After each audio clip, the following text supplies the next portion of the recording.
Good morning and welcome to day 5 of IMTS 2018, where dreamers and doers connect. I'm your host, Emily Barta, and this is Good Morning IMTS.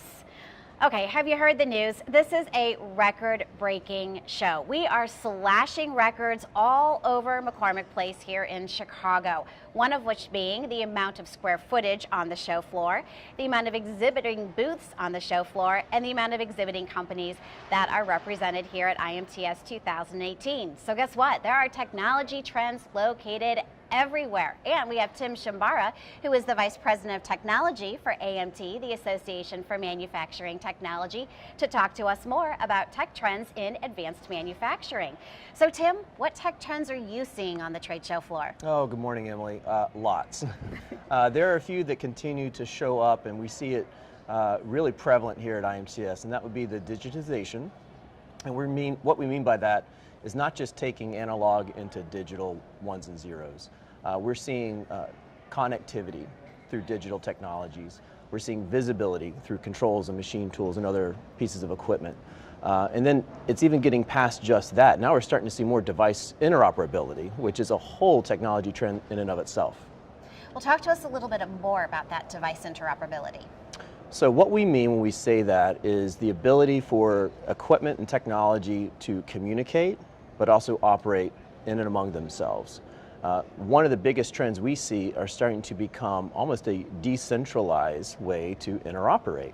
And we could talk more about that at the Emerging Technology Center. But when we see multiple pieces of equipment from multiple makes and models of equipment builders being thrown into a production workshop and factory, being able to work with one another, it's almost like having the extra workers everyone is always looking for.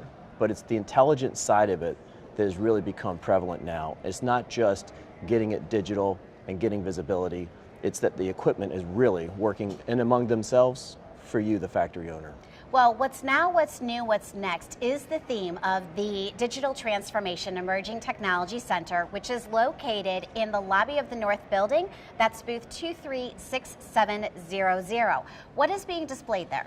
So the interoperability cell is where any attendee can come and see when I'm talking device interoperability. What we have done there is demonstrate standards, a standards-based approach for devices to communicate and work with one another. We're using MT Connect for the data dictionary for the manufacturing technology, and we're using Ross Industrial for the robot side. So we have Hexagon CMM, we have a Herco machine tool, and we have Universal Robot that moves work pieces in and among themselves by doing what we call request and respond. It's a publish and subscribe, almost an IT architecture that we're now seeing deployed in the manufacturing environments. So that means that if you're the robot, if you're the machine tool, or if you're the inspection equipment, you tell the system, all the actors in that area, who you are, what you are, and that you're willing to do some things for the end goal, in this case the part. And so we're using device interoperability to work through that system in a decentralized, not a single point of control, if you will, a decentralized environment, and becoming more collaborative. So people like to throw the word collaborative out quite a bit. In this sense, co-labor is the offering of my services to you and to others to get the thing, the part, completed. Well, you mentioned MT Connect. What is new with MT Connect this IMTS? The biggest news on the MT Connect side is our progress in the OPC Unified Architecture Companion Spec for one. There are a lot of shops that talk about transporting of data securely from the devices all the way up to MES and ERP. There's a great benefit with OPC UA in that sphere. And as a domain knowledge base, MT Connect covers the data that's necessary from the manufacturing technology side of things. So that is a huge partnership that we have, and we've been working through many joint working groups among the OPC Foundation and the MT Connect Institute to get this done, and we are close. Very exciting. With that, there's lots of educational opportunities as well. And so people say, we get a little bit about MT Connect, but can I buy it or can I get it? Well, it's not that way with standards. So we're going to be releasing, and we are starting this IMTS week with our MT Connect education modules. So you can think of these as snippets that will walk you through what MT Connect is, its role in advanced manufacturing, in a smart manufacturing factory, if you will. The key critical parts of MT Connect as a standard. How do you read it? What is a data definition and a data type? And what do I do with a schema?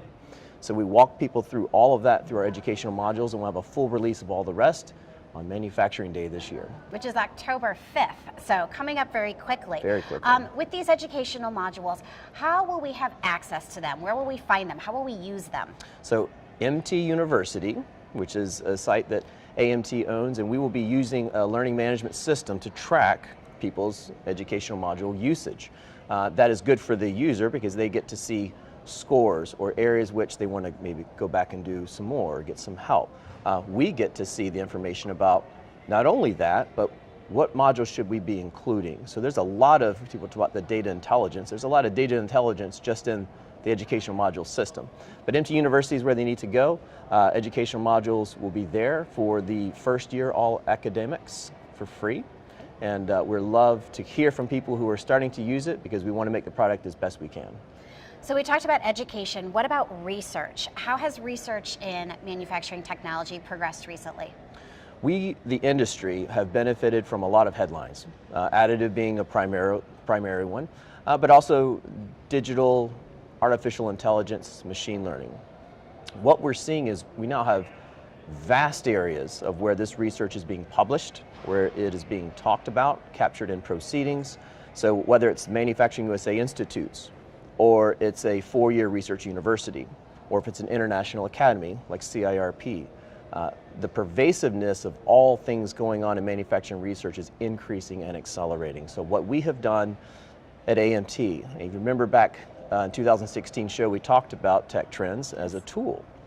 So we have further developed tech trends as a business intelligence way to automate the collection and the filtering and the contextualizing of that data.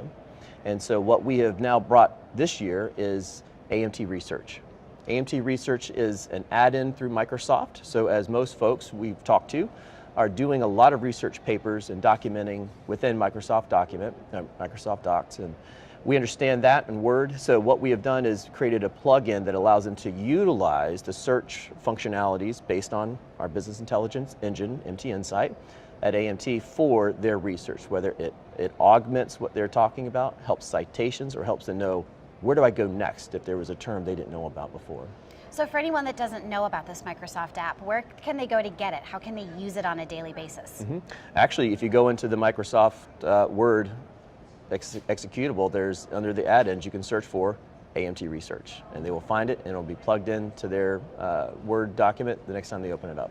So what are you excited about moving forward after IMTS 2018 closes? Peter Illman and I were talking about this yesterday. I feel this week is probably the biggest springboard for the industry and myself that I have felt in a long, long time. There are tremendous international collaborations going on in the standards space. So how do we get people to understand digital? Become have a smart factory, work in a more digital, autonomous way for their business. So the collaborations are one thing. The meetings that I have been a part of and the stories of the meetings I have heard. We've had the top government officials tracking advanced manufacturing, both from a policy and an investment side, from the Department of Defense, from Commerce, from Energy, from our National Manufacturing USA Institutes. And they are hearing and seeing things that are now bringing up ideas of how to best position the technology space here in the US, but also really globally. When you start talking standards, that's not a local solution, that's a global solution. So we have had tremendous discussions around which technologies need to be augmented or accelerated, what kind of collaborative consortia need to be created, and it's all happening here on the showroom floor. Well, it's all happening here on the showroom floor, and there's only 2 days left of the show. So if you haven't made it down to McCormick Place yet, we hope that you can make it. And if not, there's always 2 years from now at IMTS 2020. That was Tim Shinbara, the Vice President of Technology for AMT, the Association for Manufacturing Technology.